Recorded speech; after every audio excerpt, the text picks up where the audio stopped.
go. Let's go. Always gets me in the mood. Let's go.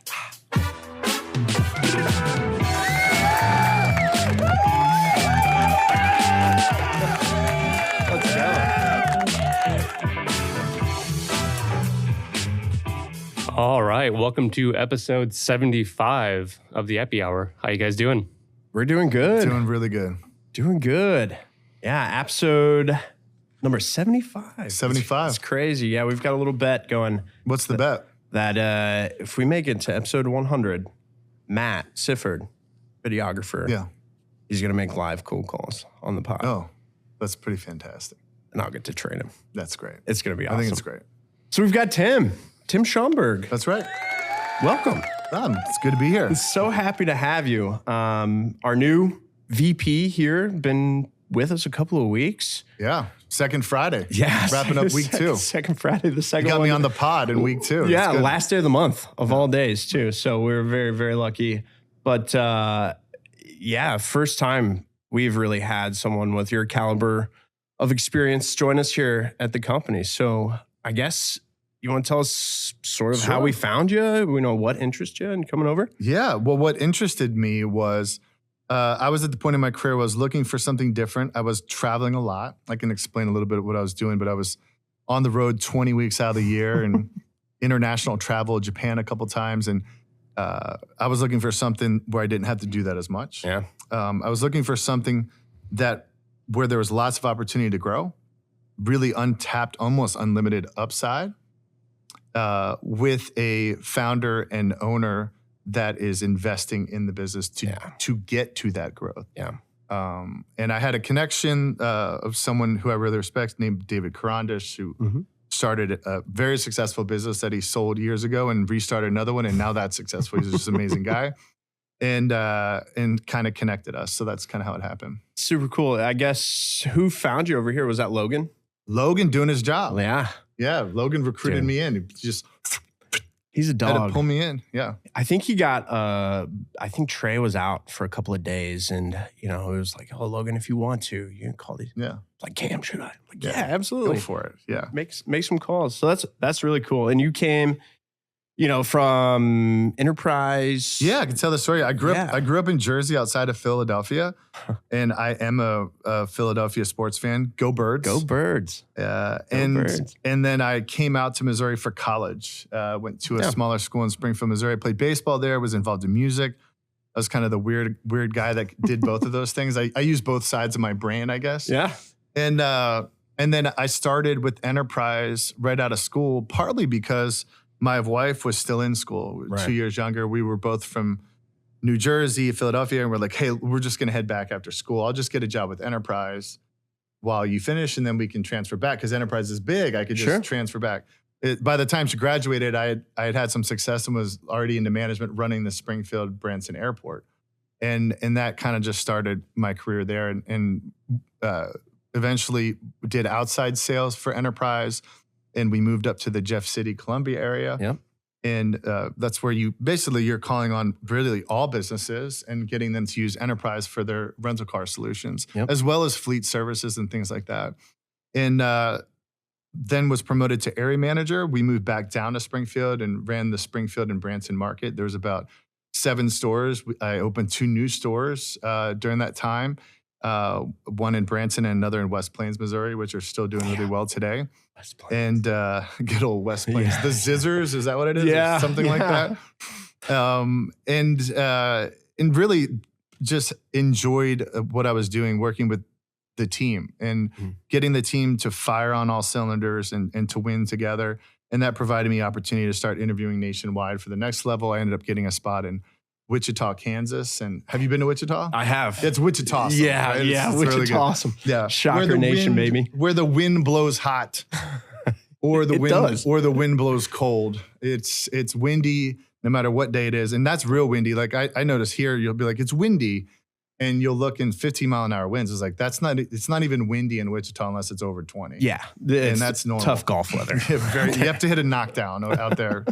And that was a great experience. It was, got to work with really, if you think of like the sales and ops, like of what you think of as enterprise, which is the branches, of really running that and in those 3 states. And that gave me the opportunity to take on a position and get promoted to the corporate headquarters. Did that for a couple years as an AVP of the Southeastern United States.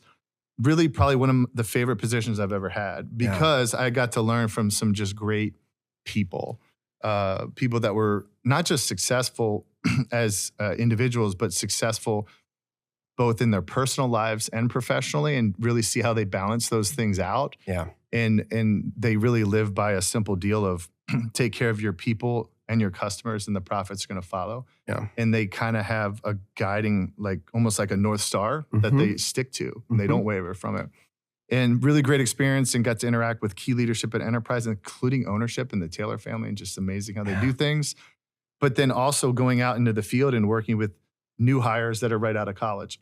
And so enterprise, a lot of similarities with the young folks that we recruit in that are just hungry salespeople, right? Yeah, they're ready to get after it. They don't feel like they're really owed anything. They want to go get it. Right. And so and go earn it. Or I think we say go take it. Yeah, that's right. And it's there's some similarities there, which is another reason that attracted me to Arsenal. And then went out, got promoted to Hotlanta.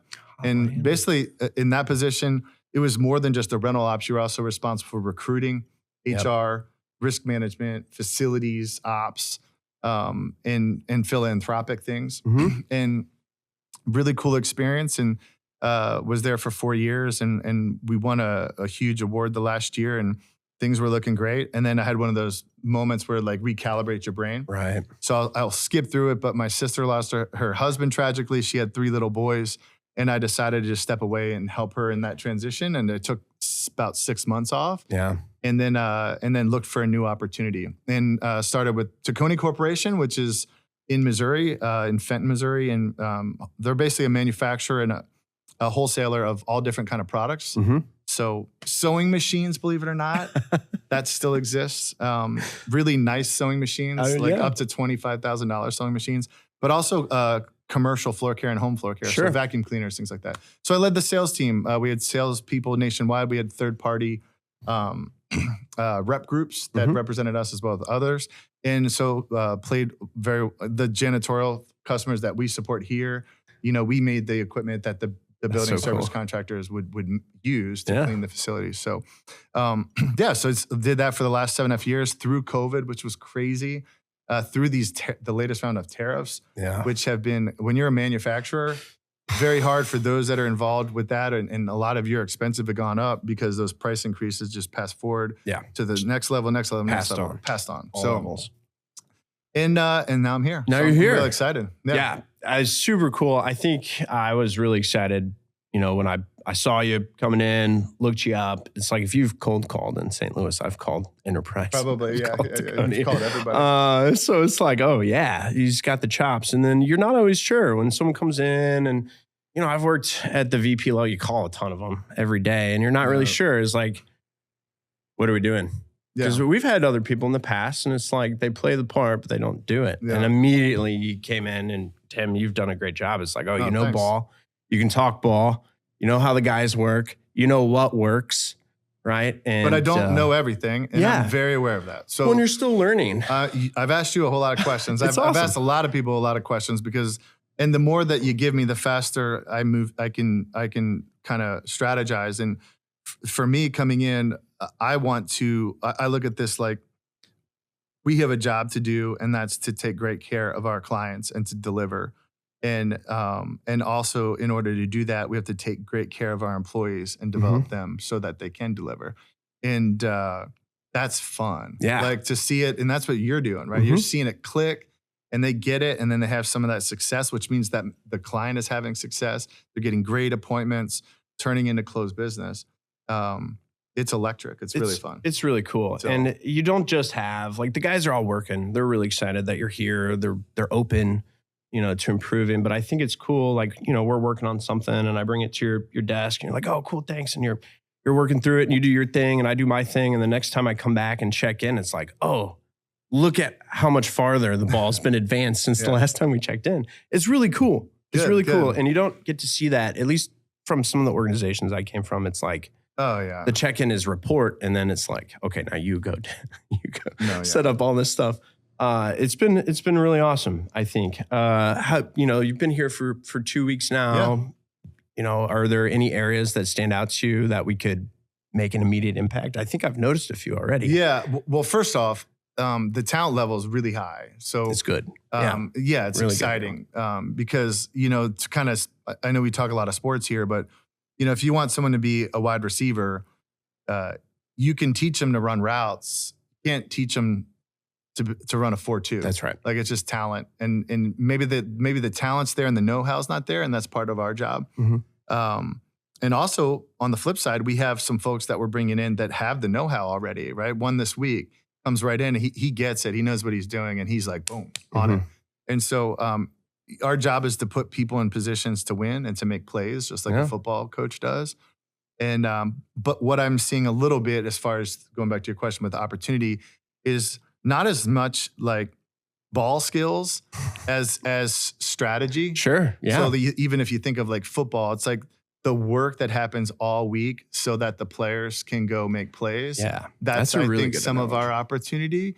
And quite frankly, the players can't do those things because they're playing. That's right. So that's again, that from an executive standpoint, you come in, I'm not playing. I mean, we have people better at making those dials than me, right? Sure. That's not what I'm doing. It's client relationships, it's training development, accountability to the standard. What is this questioning? What is the standard? Do we have one? Do we have one? Do we want to tweak it? Is that good enough? Is it not good enough? Right. What do we need to do to get them to that standard and hold them accountable to it? And accountability is one of those words where a lot of people think it's negative. Is really not negative. I was about to say. You're a great example. You've been held accountable in your career at Arsenal to good performance, which is why you're in the position that you're in now. That's a good thing. Right. So I think true performers through true like closers or what ballers or whatever you call it, right. They want to be held accountable 100% because they want to win. Yes. Yeah.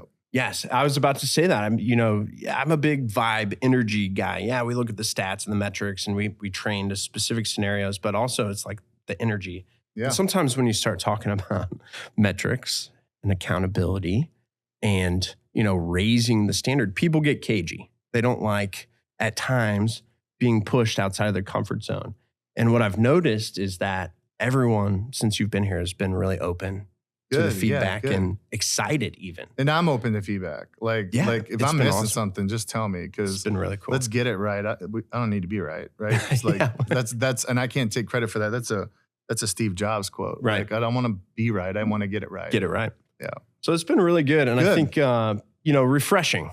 Refreshing. Is there anything that you're looking forward to? I guess, 2 weeks in. Yeah, it's a little early. Early, but I will say some things take time, but I think we're on the majority of the way there. It's just small tweaks and so I can't fully answer that yet. But, I would say the last thing I would say is it's been really validating because, we've got a lot of smart people in the room and everyone has their idea. Yeah. And sometimes those ideas blend. But before we had a Tim here, we're like, well, I don't know what will work. I don't know what we should be tracking. Is this metric important or not? And then you come in and it's like, oh, yeah, that stuff's great, guys. We should definitely do that. Yeah. Right. So it's been, and not everything. But so I would tell you can get analysis by paralysis. 100%. So you have to make sure you're tracking the right things. And the question, and this is for every business owner out there, are you tracking the right KPIs? Are those KPIs driving the right behaviors to hit the goals that you've set that meet your business strategy? Right. Yeah. So like a small little example, right? If you're setting a comp plan and you have hunters and you have farmers, right, so to speak, and maybe you're a company the size where you can't have dedicated farmers and hunters and you have like a hybrid and the comp plan is just paid off of revenue. Well, that doesn't necessarily incentivize new business. It's a lot easier just to farm and maintain and to try to grow with them.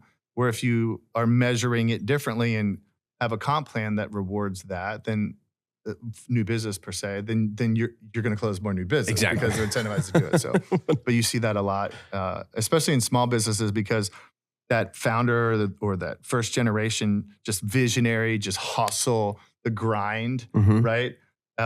And like tunnel vision almost. And it's like, everyone's going to be as good at this as me.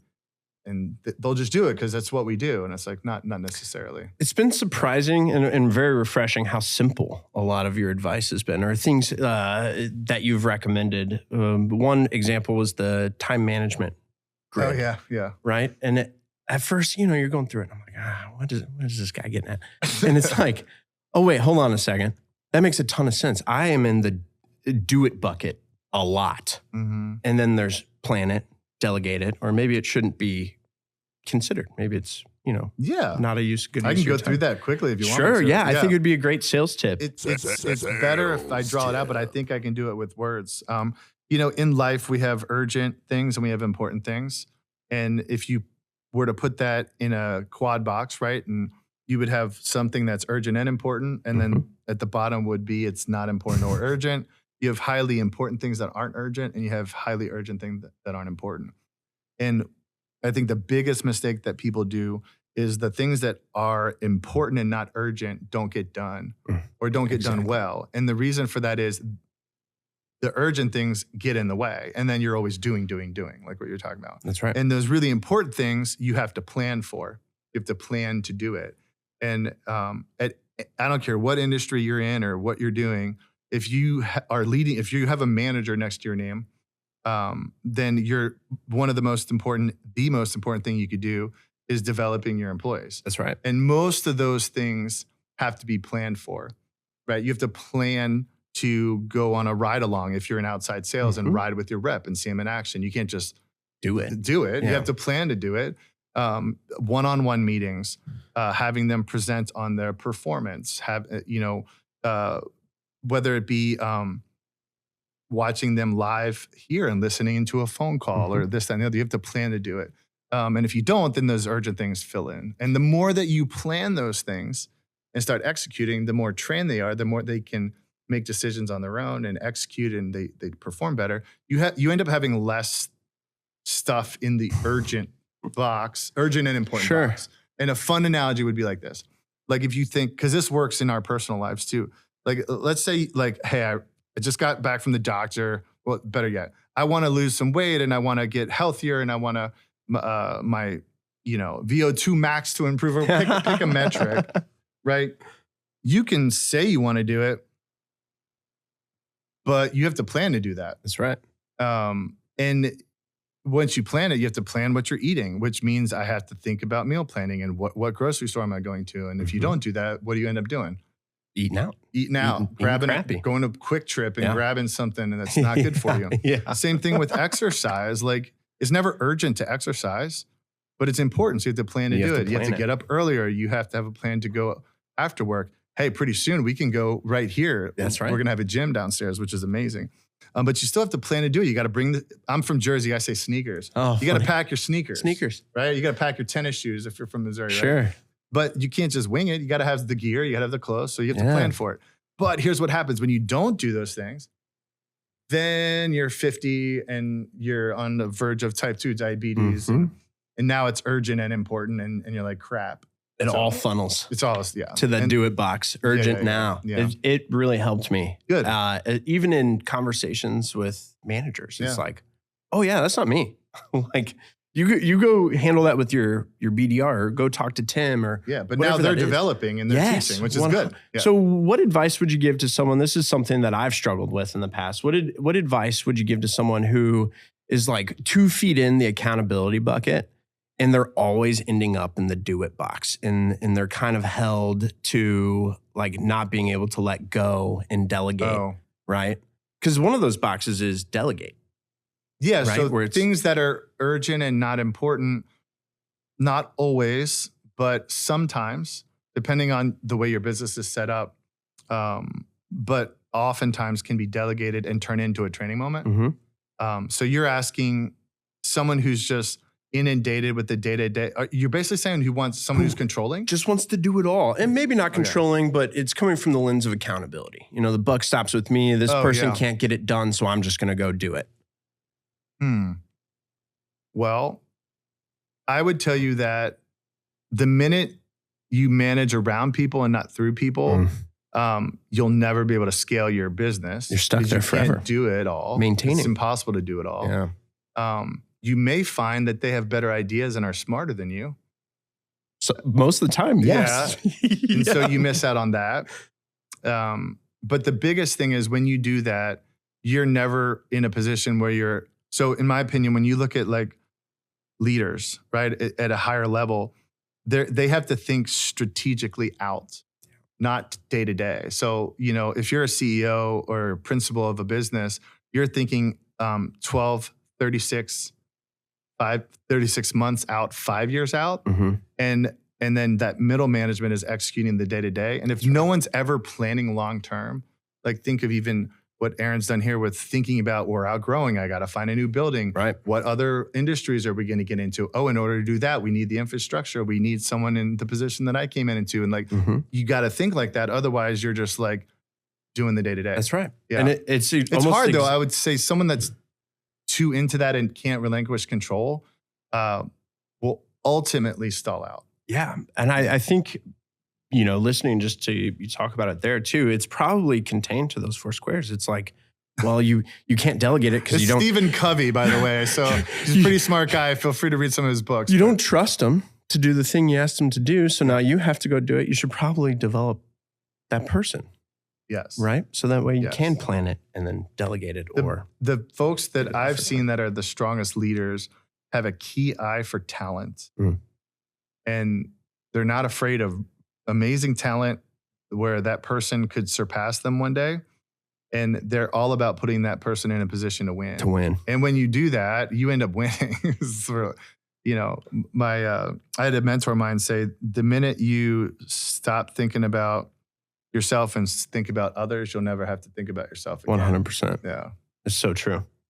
It's so true. What do you think, Mr. Chris, talking about winning? Yeah. You want to jump over to some closed deals? Sure. Yeah, some proposals? Yep, let's do it. Get you a sales tip and get out of here. So it's been a minute since we've done a podcast. So we're recapping July. Let's do proposals it. and closed deals. June or July? All of July. Oh, all of July. All of July. Let's do it. And these are for our BDRs. So we'll start with some IT proposals. None other than my brother, Ben Carlson, Quantum Technologies. They got a proposal for $1,000 MRR. Omar and Verdant TCS, they got out a proposal for $5,400 MRR. Trevon and Acture, that was a clutch one. Acture proposal for $1,710. AA, Anthony Agan, Anderson Tech got out a quote for $2,400 with a verbal already. Nice. Omar, Verdant TCS got out 4 proposals, $4,250, $875, $7,700, and then $3,000 MRR. All pretty healthy ones for our folks over in IT. Some other big ones, just kind of highlights. Jesse Hummel, 8,300 MRR for Secure Tech. Another one for Network Providence from Jesse Hummel for $6K. Jared Morton, we were just talking about him. Yeah. He is like Mr. Consistent back there. Fira got out a proposal for 11,000 MRR. Roger at Verdant got out a proposal for 8,400. Jesse again at Secure Tech, 7,100 MRR. And then the next biggest one, ITX, got out a proposal for 6,000 MRR. And I think 5,292 for Ryan Neal, CC Plus. He was on the podcast last time. He was the MVP last month as well. He's Mr. Consistent too. He's so good. And then Logan Phillips got a couple of proposals out for 4,800 and 4,250. Yeah, I know Justin Armstrong got a couple massive ones too. I think he had one for 23K MRR and one for 30K MRR. Ooh, sheesh. Some big projects in there. Did he put them in the chat here? There they are. Justin Armstrong. CBM got out 2 proposals, 21,000 MRR. That's huge. That's massive. Wow. And then 6,300 MRR for both of them. And Ross, another one down there, Red Road Networks. Huge. Wouldn't be a podcast without talking about Ross with a closed deal or a proposal. So that's that's a good one. And then moving over to our contractor side, we had another really good month over on that side of the house too. Mr. Matt Bonebreak, Anchor Roofing, got out a handful of proposals, $30K, $40K, $280,000 proposals. Yeah, really good. Tyler Piedmont with E2 Roofing got out their first proposal for $350,000. That's a very good first-time meeting, I would say. Mr. Dylan Mobley, Chase Roofing, they got out a handful of proposals, $23,000, $30,000, $15,000, and then $750,000 on the last one, $781,000. Ooh. Yeah, really good. Logan Knapp, Fargo Roofing, got out his own $750,000 proposal, $786,000. Really, really good. Drew Boyd, Constructo Max, he is coming right along. Drew's one of our newer folks over on that side of the house, and he is just killing it. $11,000, $194,000, $200,000, $451,000 proposals going out for his client Constructo Max. Really good stuff there. They got to be excited. Now they got to close. Yeah. Gotta close some of those. We used to have this thing where it was like the first closed deal curse, where if I set you up on an appointment and you closed it, it was like the kiss of death. And you can't get any better. I don't believe in that. Get any better. But really, really good stuff. I'm looking for another one here. Schaefer Brown. That's what I was looking for. Ozone Roofing, $440,000 proposal. Dylan Mobley, $201,000 for Highland Roofing. Marge, $255,000 for Schneider Roofing. Dusty Greer, that's one of our newer roofing clients. They got out a fat proposal, $553,000 in their first. Yep, really, really good. And then last but not least, we'll start with Schaefer here. Geohagen, they got out like 7 proposals, kind of all in one swoop, ranging between $20,000 and $163,000. Really, really good stuff over there. And then we have closed deals too. So Drew, Quick Catch, pest control is one of our newer industries. Drew has single-handedly just killed it over there. They closed another deal for $520 MRR. Really solid. I think they're kind of chipping away, and I'm pretty sure they're close already to That's great. being ROI positive in just a handful of months in a brand new industry. So Drew, once again, really, really good. Brett Grasick, Service Works Mechanical, got out a small repair for $1,500. First Service Mechanical, Michael Portell, closed $5,700 deal. Emily McQuistion, Miss IT back there, TXI closed the deal for $2,800. Evan Wolf, Scott Roofing, closed the deal for $9,000. Christian Wright, Alltech, $578. Just got married, got his house. I thought I talked to him all week, and for the life of me, I thought Christian was already married. He's got he did it in reverse. He got There's the car. so many He got the people house. getting married and babies happening right now. We There's have a lot going on. Oh yeah, 2 weddings Yeah. this weekend. Yeah. Aaron Lake, Ryan Cattenbreaker, Sam Baker is having his diaper party this weekend. I've got a little one coming in September. Dakota, the IT guy. Yep. He's got a little one coming as well. Nolan. Yeah. It's a lot. It's humming over here. telling you. Cars, vacations, houses, weddings, babies. That's what it's all about though, right? Yeah. It's cool. It's fun. It is cool. The babies and married is maybe more fulfilling than cars. 100%. The cars are fun. You think That's that's for the sure. best you can get. You can give away a car when you're done with it. Yeah. Oh, Or sell it. you're 100% right though. Yeah, you can't mess up the other one. You got. Yeah, gotta be on point. Anchor Roofing, Matt Bonebreak, $365,000 closed roofing Closed, deal. nice. Yep. Dylan Mobley closed one for $24,000. Supreme Roofing, another clutch one with my brother Ben, closed a repair for $15K. We've got a closed deal with Highland Roofing for $170,000. Nice. We've got an IT deal at $5K MRR closed with Tanner.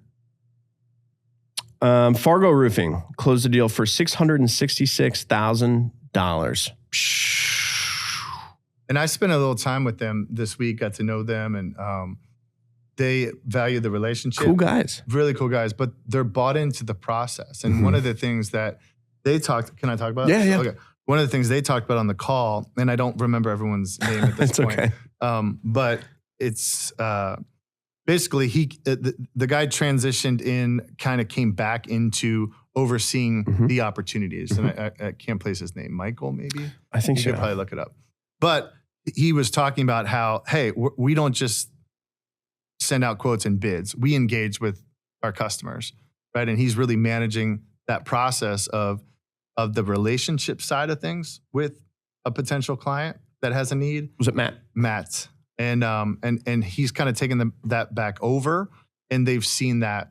So we've been continuing to send appointments and the leads, but how they engage with those has really, like, I would say, ratcheted up. Yeah. Their own accountability on their end. Yes. And they're seeing the results. So it's really exciting. Well, that feels good for us, right? Oh, yeah. When we're doing the work and we want to send great qualified appointments.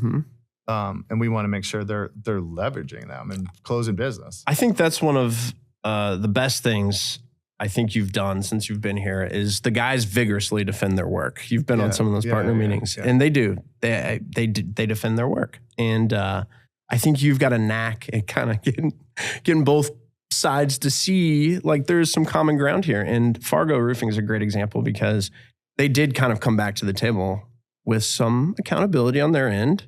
And it's like, holy cow. Oh, yeah. This is great. Yeah. It's like, yeah, it's been that way. And he's not messing around. He's like, this is what we're going to do going forward. So I've noticed that too, when we're more involved with the ownership group or the owner is the one running the sales meetings, those are usually the relationships that are going better as opposed to some sales guy who's running the meeting and then like he may or may not be good. And like, oh yeah, these leads suck. And it's like all the owner hears and sees is the lens of the sales manager. But the more involved you are with the ownership group, and this is what we preach to even on the partner meetings, if you're talking to the sales manager, you want to try and have the owner there too. You know, because I think it is good for transparency, for accountability, but also to make sure that they're getting out of it what they hope to when they signed up, right? Like make some money. So it's been really good. Like here's a fun analogy, right? Like how many people pay for a gym membership? A ton. And then they don't go. Yeah. It's like, well, the membership alone, like now the cool thing is you think of the gym membership, when you bought that per month, everything you paid for is there. Yes. Right. And it's the deal. Right. And that's like when you bring an Arsenal, like our goal is we want to deliver, we want to under promise and over deliver. Right. Exactly. And we're going to hopefully provide you with great leads and there may be some that aren't as good. Right. But we want to hit the number that you expect, exceed it, put you in an opportunity to close business. But you then have to go to the gym, so to speak. Right. So that like we can't work out for you. All the equipment's there. Yeah. Yeah. So like, take that lead, go close, right? Yeah. And we're there to help with that too, right? Our team would love to 100%. consult. And if you want to spend extra time, you know, with me or even, and I'll speak on that, Aaron, because I know he would do it. In a heartbeat. If they want more help on how to close, we're there to help you because we win together, right? Absolutely. Yeah. Absolutely. We noticed that immediately. All the guys like, oh, we're doing something different on these meetings. Okay. It's like, let's go. So it's been really cool. Just a couple more deals here and then we'll get you out of here. We're running up on time, but my brother had a good month. So another one here for Mr. Biff at Atlas MEP Group. They just got this out today. They won the bid with the local airport out there, estimated to bring in a little over $20K a year. Nice. And some maintenance contracts. Really good. Great. It's their first month.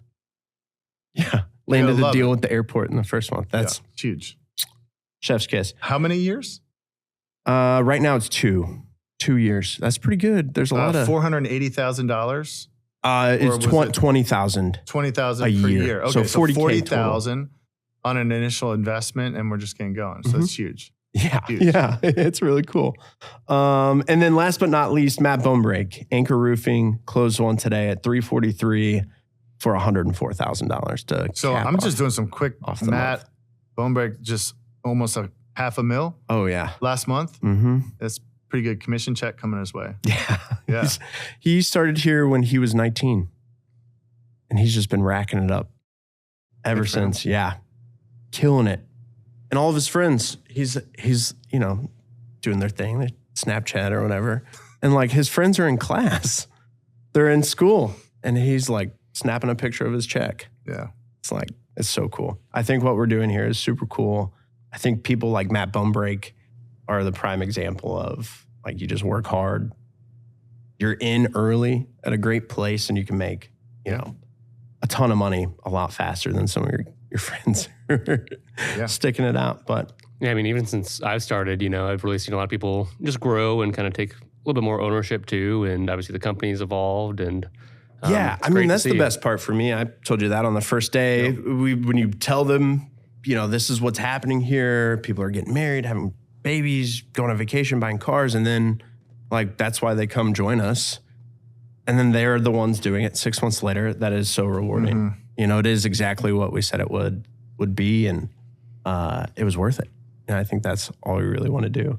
But anything else you got, Chris? Are we good to get out of here? All right, I do have one quick question for Tim. Sure. During your intro, you mentioned being into music. I'm also a music guy. So what does that entail for you? Oh, so much. I grew up singing from when I was a little kid. Yeah. And even sang in all sorts of genres and sang in college in different choirs, but I've also done jingles and I could sing in bands and things like that. I just don't have the time for it. Luckily, my wife is also musical and we pass that gift on to our kids. So they are all musical. And so what that looks like for us is we're heavy into music scene. This may throw you off a little bit, but like I love concerts. Like I went to Slater concert, which if you like, you wouldn't have thought that about me. But she's actually from St. Louis, from Kirkwood. And it has a new album that just came out. And the first song, I think it's called Drive or something like that, is pretty killer on the first song. But that was at the pageant. So I like to do that with my kids. So like my son and I went to that. My oldest is studying music at DePaul, and she's a singer-songwriter, plays the guitar. So I play a little guitar. I see a couple of guitars over there, but I'm not very good. My daughter's very good. And so we like to also hunt down music and vinyls and old CDs. St. Louis is a good spot. And just share, great spot. Yeah. Like vintage vinyl's a gem. Like to have, it's amazing. Euclid Records is another cool spot. Webster, if you haven't been there. But like as we travel and do things, like if we're going to be in Chicago for some reason for the family, we'll hit a record store. If we're in Atlanta, we'll hit a record store. That's so cool. So we try to do that. And so we're kind of building them up and we listen to stuff together. And there's something kind of cool about it because you kind of just got to let it play. Yeah. It's like there's no skips, right? So that's a little bit what it looks like. We listen to music, we play music, we talk about music, and we push each other to appreciate music that's maybe different than what you would think we would like. That's so cool. And it's kind of cool. Matt's a big music guy too. He's in a band. Oh, nice. I've been in bands, went to school for audio production, did a little production on the side, and then kind of got into the live events and videography, and it all ties in. But huge music guy, so I love it. We've got a really strong karaoke office. Oh, do we? There's a good crew of us that like to go out. What's your go-to? Avoid singing at all. Sober karaoke go-to song for you. Oh, I don't know. I sing Should Have Been a Cowboy the last time. Little Toby Keith. Yeah, a little Toby Keith. Okay. That's usually my go-to. Toby Keith, Brooks and Dunn. Okay. Easy. Very different. So now you're going baritone to tenor. You got to get up there a little bit with a Brooks group, and Dunn. Usually in a group. Okay. Roger Cato. Yeah, he's got some pipes. Oh, man. It gives you goosebumps. Oh, I can't wait to hear it. It's one of those. It. Very good. Yeah, and Mason. Mason too. Yeah, Mason. Oh, Mason is a very good singer. Okay. Yes. All right. Mason's a very good singer too. I forgot about Mason. Mason usually doesn't make it on the karaoke nights. He's headed home to be with the fam. Yeah, he's got kiddos. But maybe Christmas I think party. He's got as many as I do. He's got 4. He's got a lot. He's got a few. The Christmas party there, let's get it going. But karaoke's fun. Time. There's some cool karaoke spots in St. Louis. There's the one on the Del Mar Loop, which is set up like a Korean style karaoke place. Oh, that's cool. It's kind of high end. Like you go in, you have a private. So they do have a main area with like a stage, but they have like private rooms with like leather couches. And that's awesome. What I think that what I didn't know about karaoke, because it's Japanese, right? Thus the name karaoke. You know how karaoke is pronounced in Japanese? No, I think I've heard it. Karaoke. Because Funny. it's Japanese. Oh. Karaoke. Same thing with sushi. Okay. No, but so karaoke is set up different over there. I didn't know this. So like when I would go over there and visit our suppliers and business partners, like you always karaoke. It's like a thing. So this is a perfect example. So a typical karaoke room is a small room, not much bigger than this table. There'll be a table exactly this size, just like this. Yeah. And you sit around, there's no stage. You sit around the table, right? And there'll be like a machine in the middle that moves around almost like a laptop, and you can pick what song and cue them up. You can change the keys on the spot, and there'll be like 4 microphones just laying on the table. And so like, you're like, oh, I know this song. And then you just grab, do you know this song? And then you grab a mic and people are just it's really intimate. It's very different. It's less showy. Sure. It's more like we're doing this together, which is cool. So Japanese. Yeah, right. It's Makes not sense. that Western culture. It's like together we're having fun. And there's food service and drink service and you're in this small little room. It's really fun. That's really cool. I bring that up because the place on the Del Mar Loop, I think it's called W Karaoke Bar or something like that, is like that. That's so awesome. It's a different experience. Yeah, Fun that's time. not the experience we have usually. No. We're a hole in the wall dive bar. Yeah. Actually, the one that where someone does Sweet Caroline. Oh yeah. Landslide. Maybe even multiple times. Yeah. This one that we like going to, I've resisted saying the name on this podcast until we get a sponsorship. But this one that we go to. Okay. Don't say it. You tell me later. It was on Bar Rescue. Oh, cool. And it got better. It got better. John Taffer, right? I think it's his name. John Taffer. Yeah. No. But it got worse, if you know what I mean. Yeah. It got better, but it got worse. Yeah. Like nicer. That's not why we came here. Yeah, right? There's a sweet spot to that. There is. Yeah. It's a good one. Well, karaoke. What's your go-to karaoke song, Chris? All right. So I don't really sing. I'm not a big singer, but one time in college I did Cotton Eye Joe. And it was so bad. That's it was so bad. So we actually went to a bar in, I believe, Arnold, and there was phenomenal vocalists there. I mean, they were doing 3-part harmonies. Oh, wow. Oh, wow. Yeah. I came in and had no idea what I was doing, and I did Cotton Eye Joe. So that's the only time I've done it. Here's one that's funny. You got to have a relationship with people in the room.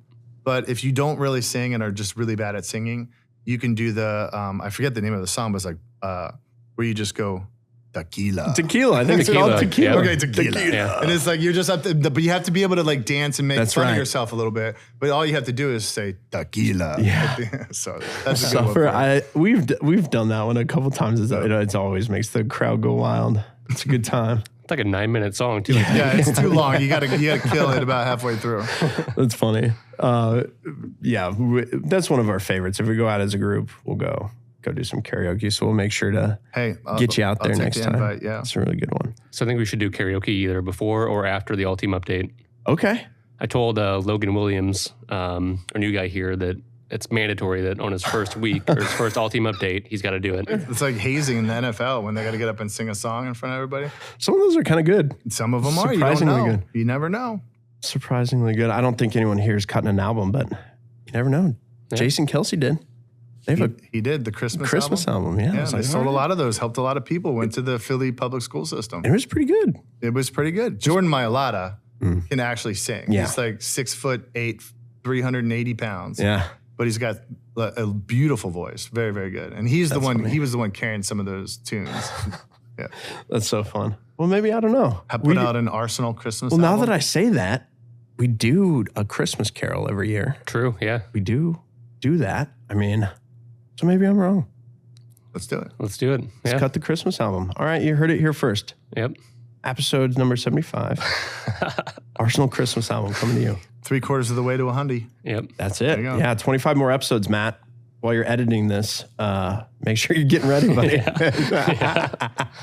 All right, guys, that's all I got. That's all you got? It was fun. Thank you. All right. Sweet. Cool. Thank you, guys. Have a good one.